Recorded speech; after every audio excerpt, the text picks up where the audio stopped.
I'm really excited to read from this tonight, and so this will be like a reading in about 10 minutes plus, but probably less than 15 minutes. And I'm gonna start at the beginning of the novel. I don't know, like something that's different from poems and novels I guess novels require a little bit of a setup. And so I feel like a lot of my friends who are here have read the book.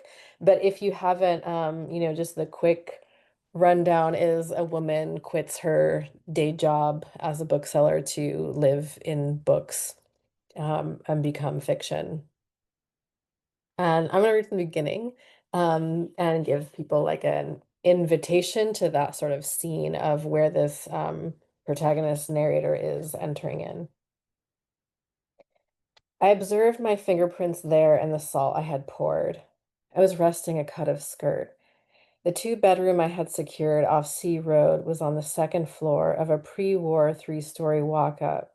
I seldom saw or heard the other tenants, and in this way, the furnished apartment allowed me to imagine my stay as a private intermission, a long anonymous moment in an otherwise transient season. My intention in securing it was to live out an unclaimed desire, to give myself over to the spell of narration, and pass through time like a tongue without a body. I did not know how to make sense of this feeling I carried, a formlessness, as though I had been unleashed upon the world too early. So when I saw the stained sheets or the cursed rabbits, I thought the best course of action was to just let the world happen, because regardless of my interest in the goings-on of the world, it would happen. In light of this realization, rather than end my life prematurely, I resolved to meet the world with a greater degree of equanimity and attempt what I might now describe as an extended hiatus, one in which, for an unspecified period of time, I would watch the world happen. Only after I was finished would I return to describe in writing what in the interim I had experienced. It is in this way that I decided to become a narrator, so that I might appreciate the world in which I lived was not an abysmal, rust-colored planet. As I understood it, the only task of a narrator was to spell the stories that unfolded. I underestimated what this would entail, for I did not anticipate I would occasionally need to pause to notice the world, if not also my place in it. Nor did I think to sketch out a rough outline of my plans. I had none. To see this story through, I reasoned no half measures could be taken. However, how long I was to idle in this manner was not a thing I wished to plot out in advance. The unspecified duration was part of the appeal. I imagined I would pass through a strange membrane in the real, and then, when my time in that parallel realm was over, I would gather my person, some effects, and return, though to what I imagined I might return still seems unclear. At the time, all I could envision was following through on my imminent departure. None of this struck me as far-fetched. I was prone to extremes, imaginatively speaking, and poised, if not singularly driven in my ambition to tear away from what at the time seemed to be a senseless logic, namely that I persist in the same anemic spirit as I had before. I would not abide it. An unfamiliar door in the form of a question presented itself. So, how will you live now? I was neither special nor brilliant. I was not even focused. It would not have been an exaggeration to say I wished to become porous and strange, syncopated and alert. I was over being a person, one with a social security number, a natal chart, an undecided future, and a passport. In pursuing this fantasy of becoming a narrator, I wished to hover in the fray and observe. I envisioned it as a noble pursuit, the kind of profession that made it possible for one to inhabit a monastic life of peace, privacy, and uninterrupted interiority. I did not know what I might need to give up or who I would need to become in order to do this work. I also imagined, or wondered rather, if by writing I might become myself, imagined instead of born. This did not strike me as beyond the realm of possibility. I held out some vague hope of meeting myself, believing that through the process, whoever I might become in writing might be more fully realized than whoever I was now. I conceived of this period as a caesura, an indefinite pause. So at home was I in someone else's house. I did not second guess my desire to stretch my arms and legs across its polished cherry hardwood floors, and I was all too content to spend my time thinking about events that lent themselves to language rather than those that landed me in my present situation. I wish to experience the ecstasy of aesthetic contemplation and to do so in an environment free of didactic instruction or ulterior motive. Even as I knew that removing myself from the real was unlikely to repair what pained me, my sense of reverence for this new realism, that one that reproduced the sensation of the hangover, the gradual coming to from some drug-induced dream, was like a blessing. I would not turn away from this new desire. I would prove myself pious. This new passivity was marked by a disinterest in the apprehension and doubt expressed by others. I was not as I knew myself, and yet it was also a great relief to pretend that I was, for the time being, rather than a person, a figure of the imagination, a subjecthood, a shadow. Doing so allowed me to move and think in an uncoupled manner.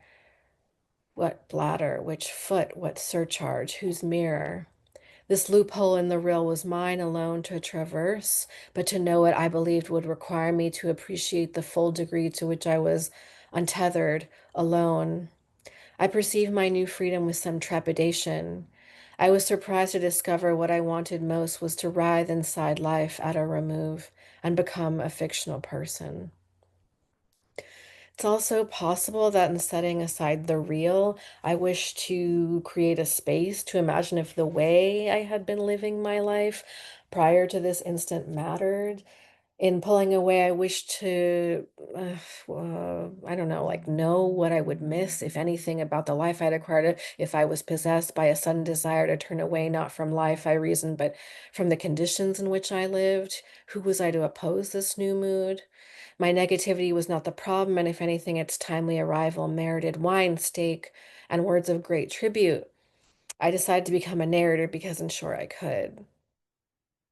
I did not know how long this experiment would last, or because I intuited the duration might be relatively short-lived, I began to refer to the happenings that took place inside this mysterious interval as the time of the novel. When I decided I was ready to embark on this experiment and live out my aspirations to become a narrator, one of the things I did was stop paying my phone bill. I knew I would pay the phone company eventually, but at the time I determined they would have to make do without. Every month, on the 15th of the month, the phone company automatically withdrew $120 from my bank account. My new pursuit required silence. How could I be entrusted with describing this weird, slow unfolding if I continued to let in the world's constant interruptions? I did not wish to practice setting better boundaries. How could I be expected to describe what I wished of others in advance of having encountered the vastness of what I desired first, especially when what I wanted was to walk into the plain where people aren't, in search of long, languorous afternoons and sinuous, strange weather? I wanted to see myself, translated, I who felt immaterial.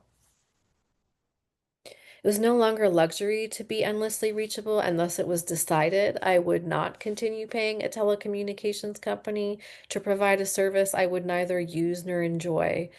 I also needed the money to help pay for the furnished two-bedroom I could scarcely afford because, in solidarity with the narrators I like most, I was determined not to work a real job. When I put in my notice at the bookstore, the manager, a heavy-set woman in her mid-40s who often spoke in monosyllabic bursts, curtly replied, "We're sorry to see you go." Whether my employer regretted her inability to create a work environment that might have fostered my personal growth and tempted me to reconsider my options was beyond the scope of my then nascent narrative powers. But I did not elaborate, as I did not wish to draw out the details surrounding my sudden departure. Outwardly, I feigned regret, but inside I rejoiced. I was free, I thought, free to take leave of my posts and bid my old monotonous life among books and bookish people goodbye. A more urgent position awaited me in the form of a transparent eye. I shook the manager's hand, and before the day was done, I updated my email account preferences so that in 1 week's time, any work-related queries would receive the following automated response. Hello. I am currently unavailable. I'm chasing a dream called prose. I reasoned that if I gave adequate notice, then maybe I could prepare others to anticipate my absence, or I was also preparing myself to commit to this fantasy I did not understand, a wish to experience myself as an unreliable person unencumbered by life's demands. And I kept things vague, hoping I might pique the interest of my now estranged coworkers, though it would not have been an overstatement to admit in hindsight that I did not entirely grasp my full intentions. Neither did I trust that to live out this experiment, I could be reasonably expected to maintain a double life. Um, and that's where the cliff drops off. Thank you. Thank you, Lara. Um, and thanks everybody for also listening. That was great. I just want to say really quick before we chat, for myself too, to say thanks for Tyler for bringing us together. I'm like some people may not know this, but I'm like a Lara Mimosa Montes completist in that now, having read The Time of the Novel several times, like I've read all the books and I'm such a fan of you as a thinker, and as a, we'll say, poet hyphen novelist now, right? Which is something that we can talk about. So I just really, yeah, I'm really happy to get to ask you some of these questions. I wonder if I could start, Laura. So you sort of, it's great. Like I had this thought that I would ask you no matter what excerpt you chose, right, to read. I had this thought that like I would ask, oh, why that excerpt? Because to me, something that I love about the time of the novel, is that it feels like somehow both really episodic in that it has a lot of like propulsion and form and periods, right? But also like one amazing sort of like, I don't know, rushing river or something. And so I was thinking like, I don't envy Lara for having to choose a place to start and a place to end, you know? Anyway, so you started at the beginning, which I really, I totally love. And you covered, I think, some of like that setup that you're talking about, you know, that maybe novels or fiction require. Maybe I would just start by asking as also an inroad to some of my other questions, like, for someone like you that comes from poetry and it's not like you've left poetry now, right? You like bring it with you. Um, how has that been? Like you wrote this novel, but now you're also like sort of touring this novel. I saw you read from it in New York, right? You're all around, you're talking about it. Um, how has the fact that like you can't, I don't know, that you can't read the whole thing at once, you know what I mean? That it's like something that has to be excerpted and something that kind of has to be set up. That's very different for a lot of us poets, right? Sometimes we get to like, I'm going to read X poem now, and you start it and you end it, and there's this like, right? Anyway, I would love to know how that's been for you, really. Yeah, I am just so grateful to be talking to you. So like Wendy's an incredible poet and mm, Wendy's books as well as the forthcoming one of essays like I guess it's Wendy like it's just in revisiting your poems this week I've just been thinking like there are things that people, writers who sort of think in that poet mode, like I've just kind of envied. And so like your poems have a you write I've read your long poems which like can span pages, but I feel like your ability to be terse, concise, like do something of like one page. The poem is one page, like something of its self-containedness, as it also alludes to the beyond, has been a point of admiration, but maybe jealousy and jealousy in the way of like, Like it's really hard for me to do that. And I've done it before, but not as many times because I probably really struggle with it. So this is a kind of roundabout way of approaching this sense of like the excerpt or just like how this choice to move into narrative and like a novel length duration as a writer who's written poems, book length poems, and some shorter poems. Like it's sort of like a curiosity around like the question that the narrator is also exploring, like who would I be if I were written? I thought that was like such a fascinating question. Who would I be if I were written? And so kind of inverse of it from my end is like as someone who's been so strongly identified with like poetry as a genre, and I am a poet and like I hang out with poets. It was really hard to find people to like blurb this book because I was like, I don't really know a lot of fiction writers. Um, it was like it's something that I had just like realized like, wow, I just don't know a ton of fiction writers.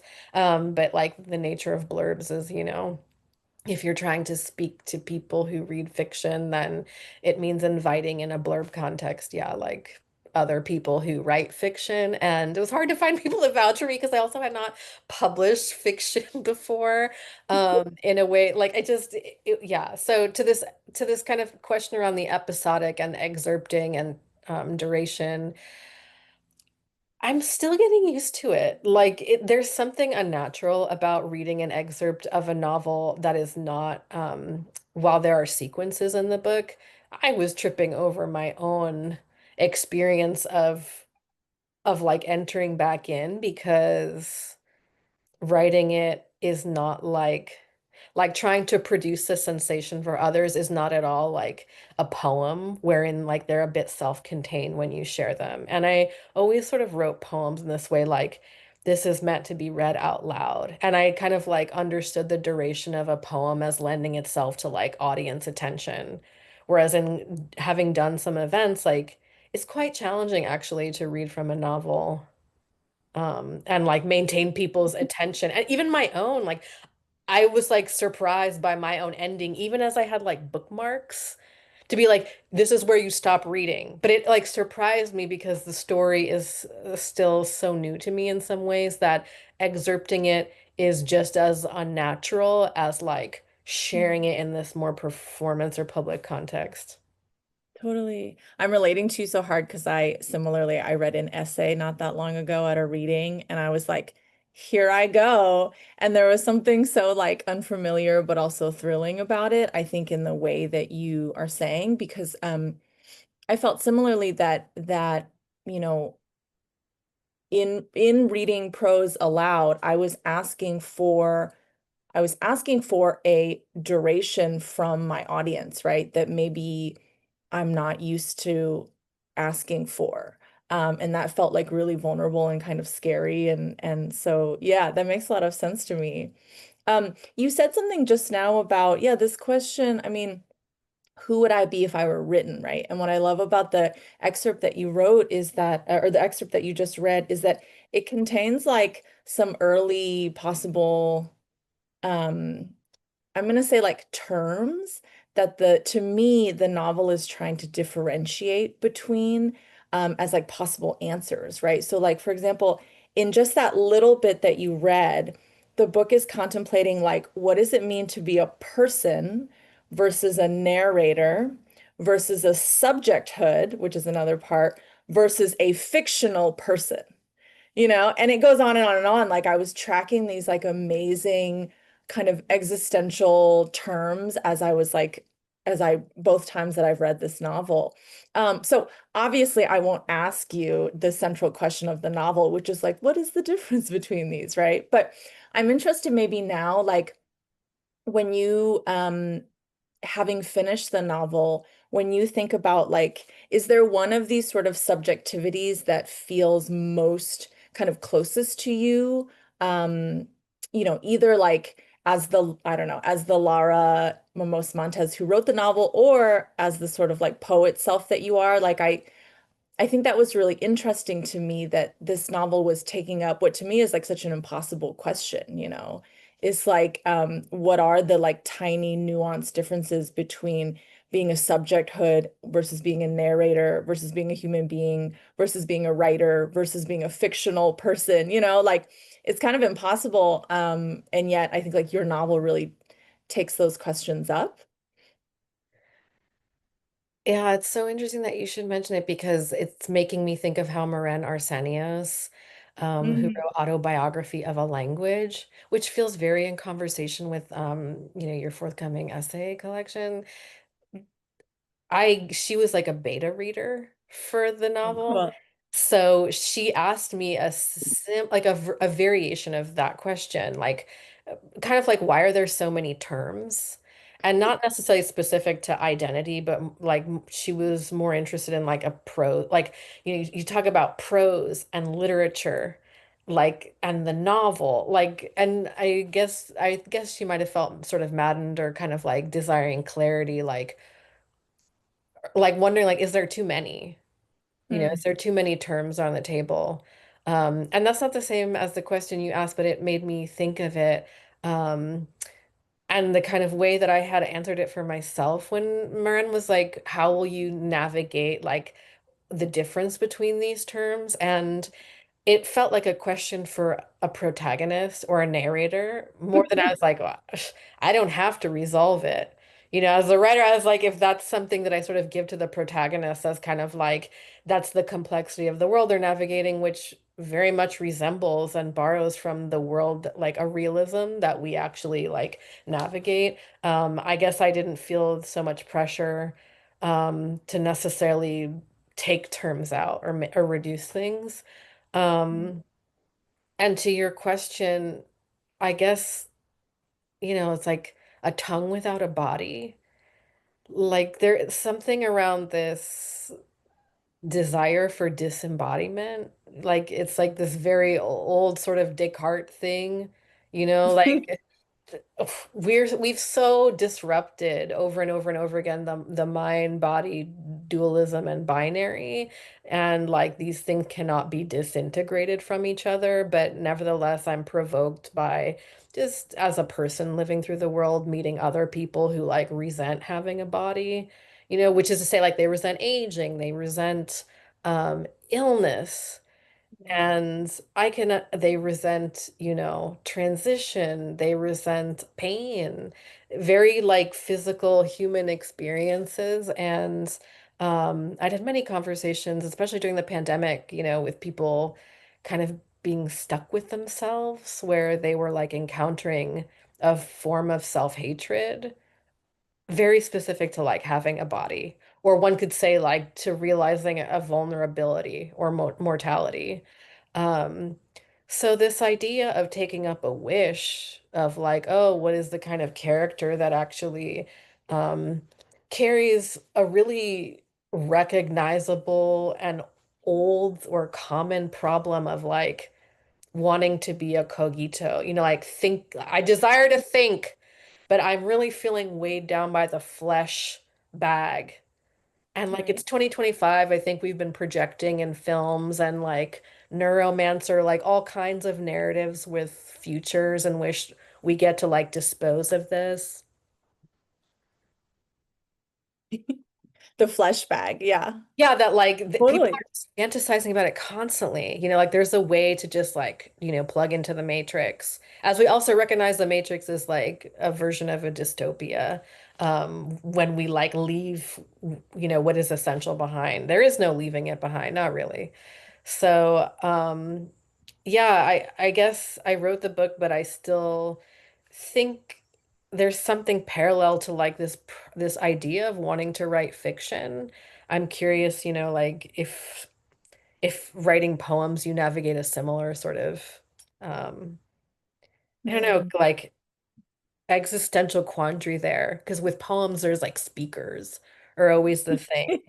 But Right. this existential thing of just like in fiction, because the conceit is that you're like making things up and you are leaving behind the real to entertain something else. So it's a way of sort of meeting this fantasy, but at the end of the day, like I'm not, I'm not a writer. I'm not a writer. Totally. Yeah. Um, I mean, Yeah, I think I feel really similarly. Um, and maybe like I'm latching on to you're using the word, you're sort of entertaining a different reality, and for me, maybe as like someone who often leaves the genre that I'm most comfortable in, and as a person who's like skeptical of genre anyway, which we can also talk about. But to go into the novel, I have my own sort of ongoing, which but like the time of the novel-esque project.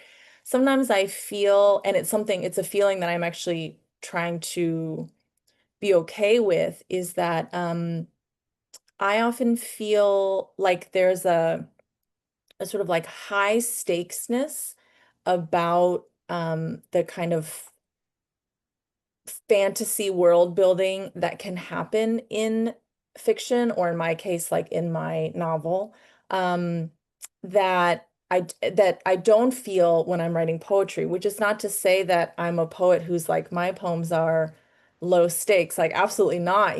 Poetry is also to me like the highest stakes in a different way. Um, but I think what like as a poet novelist reading this book, one thing I really admired is sort of exactly what you've been talking about is like the willingness to maybe give existential or impossible material, sometimes bodily or embodied problems, right? For the protagonist to deal with, knowing that the sort of author, which is another subjectivity, like lives with those problems and will never solve them because they're unsolvable, right? Like they're the problems of being like a human being alive on Earth, like you're saying. But yet, like I admire that about you, I think, and I admire that about the time of the novel is that there's still a willingness to be interested in what might happen if we saddle, and I don't mean that negatively, right? If we saddle a protagonist with those concerns, that maybe the protagonist can do something with them that like I who like eats breakfast and what's like has tax documents, right? And uses lotion on my face, like that person doesn't really have an answer to. Totally. Totally. It's just making me think of how, like, this kind of joke in publishing where people say, like, oh, how do you know when a poet's like written a novel? Like, because nobody's opening doors. Mm.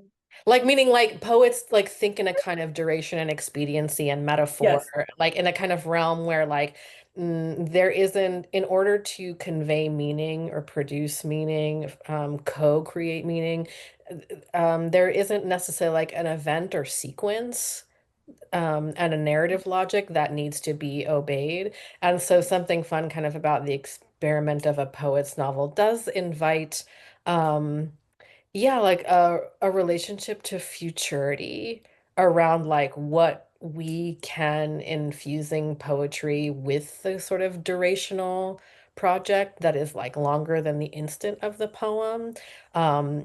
Where a character, yes, saddled with like a contemporary or old age problem, what kind of metaphors might appeal to one in sort of just problem solving, because like I think metaphor is a way of problem solving Oh, yeah. that's totally undervalued, obviously, in the way that the humanities are just like relegated to garbage discipline that can be just given to other technologies to just reproduce. But like Mm. and again, it's like circling back to this yeah, like class that you had or workshop that you were thinking of, and I never talked about it with you. But I'm like, oh, I must have tried to like Substack about it, and I didn't think the idea through. But it was a question I was carrying at the time of the novel.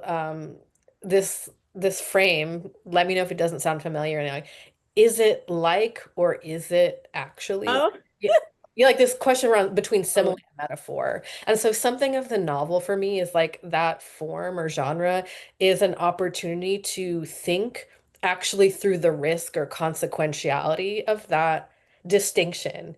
The difference between like or Yeah. something actually, so the difference between fantasy and, having a character or construct that actually works through an idea to like one could say a logical sort of series of events or fantastical. Like fiction isn't necessarily given to logic, and neither are poems. Mm-hmm. poems create their own compositional logics, and it's often like language that is the kind of engine for redirecting, the associations we make. And so I liked bringing that sort of poet sensibility and Mm-hmm. curiosity around simile and metaphor, but to um, the complexity of like character, sequence, and something around this question of risk. Like, Yeah, if you don't get it right, if or the character doesn't get it right, like this is consequential. It's consequential for the reader. It's consequential for the people in the work. totally.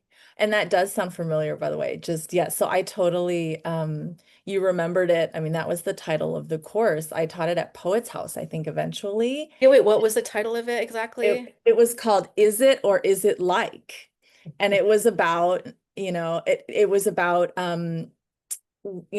yeah, what happens when we say that something is something else versus when something is like something else, like that tiny little slippage. And actually, I mean, not to, summarize like a 6-week course. But what I remember, it was like many years ago, what I remember is that our discovery was as like a class investigating that question was very much what you just said, is that we felt often we would do these funny exercises like we'd place a water bottle over here and we'd place like, you know, some other object that we owned, and had brought to class over here.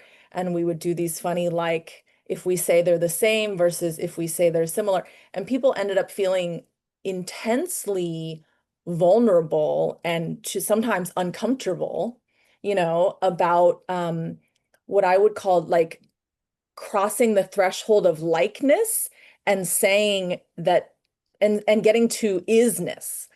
People felt very like, oh my God, this saying that this water bottle is like this orange. It's, you know what I mean? There was something really, really uncomfortable there. And thinking about it now, I'm like, oh my God, that was also sort of like that was us thinking about genre, and that was also us thinking like a little bit about like prose versus poetry, which is kind of cool.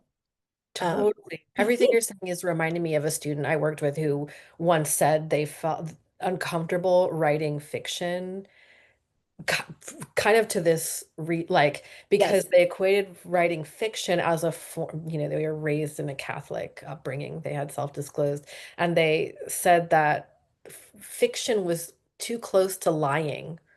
Yes. And Yes. that moral prohibition kept them from thinking, like, extrapolating sort of experience or like they, in a way, like they were unable to sort of think through metaphor Yeah, also, because that's like too extreme, totally. take two metaphors, taking two unlike things and forcing a relation, an encounter.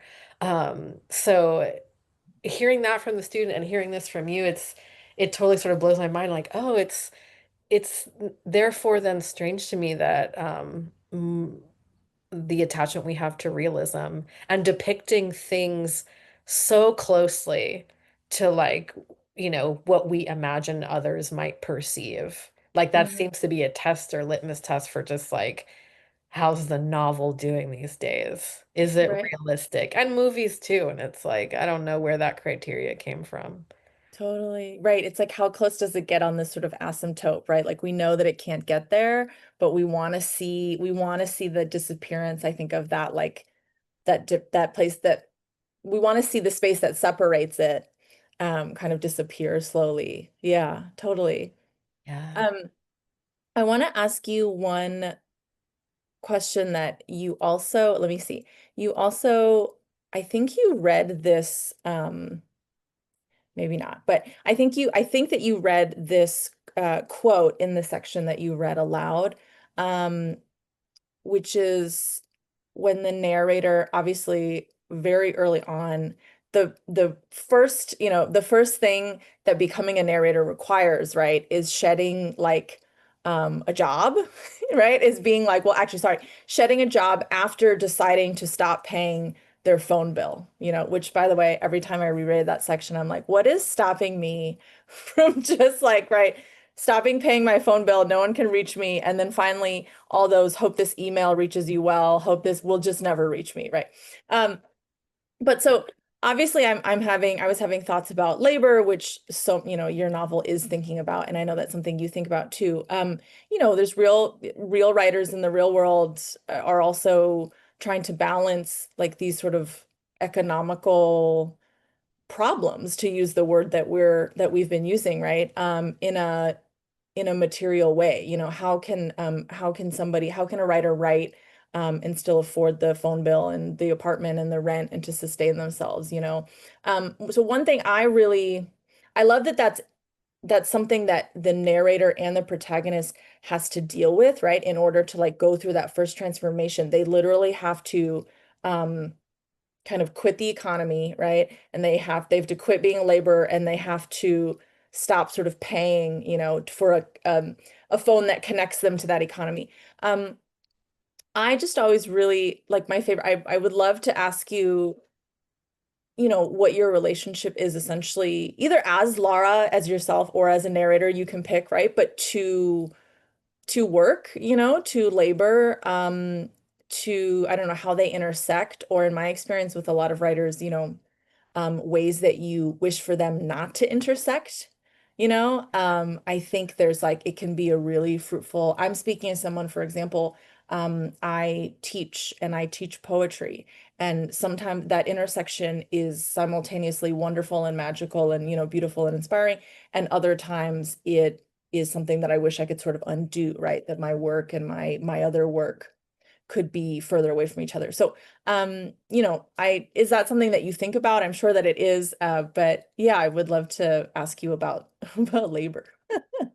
I love it. And thank you for yeah, inviting the real in that way because it's something that people don't talk about Yeah. very often, like a lot of times we get hung up in like how much do you get paid to write? And that's not really the conversation because as it turns out, most of us make very little from publishing our writing, especially if you live in or work in small press, independent publishing communities. But it's not like I'm not trying to reiterate and offering that like I make my money by writing or I don't make my money by writing, like to kind of bring complexity is that I think of writing like, oh, this is like mindset stuff. Like, I think of writing as like a gambling habit that I am constantly trying to um, invest in. And so I think of working as like I work to supplement this habit, this addiction. Mm. Um, and it's not that writing isn't labor, it is a form of work. I often am thinking, like a lot of the things you mentioned, I'm thinking through on my Substack. Not because I make like a ton of money Substacking, but Substack is just for right now a place that I have like the duration to think through this more than like a series of like image posts. Like it's just very complicated. So, how do I make a living? It's a combination of teaching. Um, every year it looks a little different. I always wish we could, as writers, kind of make pie charts and compare among us. But like, it's just, there's so many factors. There's so many factors in terms of why one year economically or labor-wise it might look a certain way and why another year it might look a different way. So, one kind of big thing that in terms of how I'm uh feel like my gambling habit is possible. I can keep going in or reinvesting what little winnings I might make and like invest it back into this habit is I am partnered with somebody who makes twice as much as I do and I don't rent. Exactly. So that makes a difference. That's not always been the case in my writing life, but like that is, and that was strategic. Yeah, coupled with someone who's not a writer, who's not like doesn't make art for a living. Mm. Um, I was, yeah, thoughtful about that. The other thing is I teach. I teach at several different institutions, and that's because I don't get paid very much to teach at any one particular institution, and it's like spreading my Easter eggs, whatever, in different baskets. So if one job kind of falls through, then like it's okay. It's a matter of, you know, my income isn't all in sort of one basket. That might be a result of like I 2008 and 2009, the that moment in sort of US history in terms of just like banks, foreclosures, de like it's just Occupy movement, like that movement is very alive in my memory. And I imagine it's alive for you too in terms of structuring how you think about risk. And yeah, it's very scary to sort of things could just collapse. You know, Yeah. these days things feel like they're always on the brink of collapse. So I teach, but I've also been an editor. I often do paneling. Like a lot of these things don't sound very attractive. Like I do paneling for different arts organizations. And like it's a combination of a lot of those things. I don't live in New York at the moment. I don't live in New York. The cost of living is very high in New York, so that was also like strategic, like go somewhere where the cost of living is lower because then you have more money to gamble. Like that's how I sort of frame these things. Like so I'm very like Yeah. I call it an addiction because I'm often like my decision making as a writer. This isn't like something the narrator and protagonist at the time of the novel is like really worried about.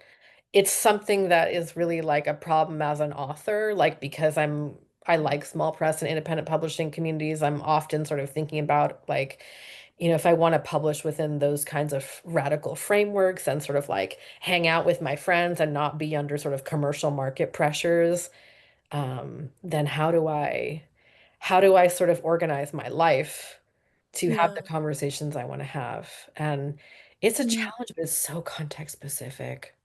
Right. Right. And I think that, well, some of the sort of transparency that you're offering here, I think is, well, it's context specific, like you're saying. I think it's also, I don't know, at least in my experience, it's a little bit of like a rarity. I think that people don't, well, the way that you're putting it, people, I think a lot of also younger or emerging writers, and I always mean younger, having nothing to do with age, right? Um, I think that the statement that one's life would be organized and strategically, you know, strategically placed, even in terms of geography, city, etc., in order to support, I love that you're calling it a habit. I'm going to just take that and I'm going to steal that. To support art making is, I think it violates, right, this sort of fantasy that art making is like just this gesture, you know what I mean? Art making is just like sort of pure romance art. And yeah, I think hearing the ways that people make it work and are materially able to take on the risk at different levels that they need to. For me, at least, I think every next author that I hear talk about that, it helps me understand, to go back to what you said previously, it helps me better understand the quote unquote metaphorical risk that I'm reading about in their work, right? And so, not that the metaphorical risk in Time of the Novel, for example, didn't have weight to me before we had this conversation, but I think that yeah, there's something about the metaphor kind of, realizing that it extends really into the way that somebody's like life is actually organized is very, I'll just say very real and very important, for people to hear. So I also appreciate you sharing, the extent to which kind of those pieces work together. Um, yeah. I had another thought too, is that like um about work. And now it's like a lot of thoughts about work, they just like are like slipping out of my brain. So I'm actually gonna skip that really quick. And I maybe wanted to ask you about something else that's later in the novel too. I'm always interested in like when um a narrator is thinking about types of language, right? And maybe that's the poet in me and you and a lot of us, So I got really excited when something and this is not a spoiler alert in any way, right? Something that the narrator has chance to say later on in the book is about learning. Here, I'll just read the quote, right? About having to learn to listen to the language that's not spoken at home or on the news. And there were so many parts of your novel that sort of stopped me, like in recognition, right, contemplation, where I was like, huh. And I needed to literally like do this, like just like lay it on my chest for a while and think about it. And I think that was one of them. I immediately was like, I have to ask Lara, like, why home language and news language as like the two kinds of language? You know what I mean? And not that the book was claiming that there's only two types of language. What I mean is that like the narrator after this passage goes on to list all these other kinds of language, ways of communicating, bodily ways, like nonverbal ways, like kind of suggestive ways, coded ways, the language of a tip or of a movement of a, of an implication. And so, yeah, I was interested with like why the language spoken at home and the language spoken on the news as like the two that must be escaped, that must be surpassed. I'm like, I've been obsessed with that since the first time I came across that idea. So I wanted to ask you. Thank you for reading so deeply. Uh, those are kind of the moments that are really personal, like that the personal sort of slips in, that the writer comes out, meaning just like the author is present. The Yeah. author is present, like in terms of like there are ways like I've had jobs. I've had many jobs besides being a teacher, besides being an editor, and a feeling of alienation that emerges in relation and dysphoria that emerges like I thought we were friends or I thought we were colleagues, and then all of a sudden you hear the institution speaking through and Yeah. you're just like what? And that happens like pretty regularly. So that dysphoria is something I carry with me. And to say home is to say like maybe something specific about like my domestic situation, or at least as it was when I was drafting the book is yeah, there were, like it could be a domestic situation from childhood. Like, why does anyone start writing poetry for fuck's sake? Like, like it's like we're so emo. That's kind of the short answer, like why does anyone start writing poetry or when, at what point in a kind of um, self journey does one sort of start to think like, I need something else? So the move into poetry has always been interesting to me, or metaphor, or lyric. Like, it's Chorin. I think that's how you pronounce that philosopher's name. Like he has a kind of moment where he says, like people burst into lyric utterance because there's something so overwhelming that like it flees embodiment in some sense. And so Mm, that is how he like describes the need for lyricism is like an urge born from within that like escapes the self, and this paroxysm is like what lyricism is. I love that. Do I you think it's a remember? compelling theory. Yeah. Do you remember for yourself, not to make you like mythologize your past as a writer, as we all sometimes like to do, but do you remember, for example, for yourself, when or about when or due to about what, um, like sort of it compelled you to start writing poetry? I don't have like in myself mythology that necessarily pinned down, but I Mm. have like there's like a softer, blurry version of it, Yeah. and I kind of wonder if you have an answer formulated around this too. Is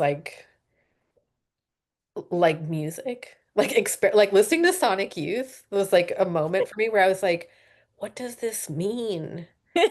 Like lyrics being this like it's communicating something. But it like, lyrics are a different they're like closer to poetry in a lot of cases. So I was very moved by that. Mm. I was very moved by that and looking at like the CDs that I would buy and sort of reading through songmeanings.net, um, and just like seeing what other people how they would interpret what like a Yeah. song the lyrics meant. I still do that. I don't know if song meanings still exist, but I still like to Google like what other people think the words are to a song or what the words meant. Yeah. Well, isn't that what genius is? Genius lyrics now, when you go, well, I mean, it might be the opposite, but it's like they ask the artist, right, to sort of interpret. In a way, it kind of takes the joy of interpretation away, actually, I'll think. But just to say that I think that yeah, is an eternal sort of like, I have this interpretation, but like, how close am I? What do other people think? Where am I landing on the like, with other people's interpretations is makes sense to me, maybe as like an early, I don't know, artistic or poetic urge or something. Yeah. Yeah. Um, I also was thinking like, yeah, for me, I had that similar, my own answer is kind of the same, is that I remember listening to music with my friends and this was mostly when listening to music with my friends meant like listening to maybe like Spice Girls and then we would like make up dances to it. And it was really fun. But at some point we would get around to the same thing is sitting around and discovering that early like joy of I mean, dare I say like close reading, you know what I mean? Like interpretive joy, and somebody would say, I think this part, means this, and somebody else would be like, I think so too. And I would experience often like language confusion, or I would be like, wait, is that really? And it's not that I remember it as particularly like joyful and like that was what was exciting about listening to music, but it was a part of my experience that somebody had made lyrics like you're saying that were creative enough that I had to be like wait, what does it mean? And maybe in some way I got hooked on that and like now it's like 35 years later you know and I'm doing this now for a living, so it makes sense to me too. I love that. Maybe before we turn it back over to Tyler and just kind of like acknowledging where we touched there, I just wanted to also, oh, my silly,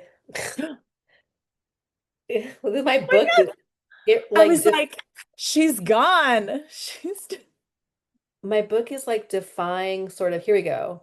The there you go. Political Wager by Joan Ritalik. This I was just revisiting that yesterday, and to that point of like I think of Joan Ritalik, and there's a like interview there around the kind of like the avant-garde in poetry, and what you're saying is just making me think of the risk in writing fiction or pursuing metaphor or writing poetry. It's like you're kind of approaching this limit of it of intelligibility, but also legibility, like will I be understood? And sort of that risk. I'm just really compelled by artists, writers who, like you invoke the asymptote kind of image, like you're kind of veering into strange territory as a writer, also on this kind of bet gamble that your reader will meet you there. Mm. I think criticism works similarly. You're risking an interpretation, risking a song meaning, and making this bet like someone may see something in your share that they had not seen before, and now they see it too. And in kind of that overlap, I am really drawn to people who then, like embrace genrelessness as a space of like where reader and writer meet. And where it doesn't matter which genre, but like there's a kind of openness there in that sort of willingness to meet. That's the poetical wager. So that's kind of what keeps the, yeah, gambling habit alive for me. And it's just so nice to hear that you come from a similar sort of space. So thank you for sort of meeting me here in that cusp.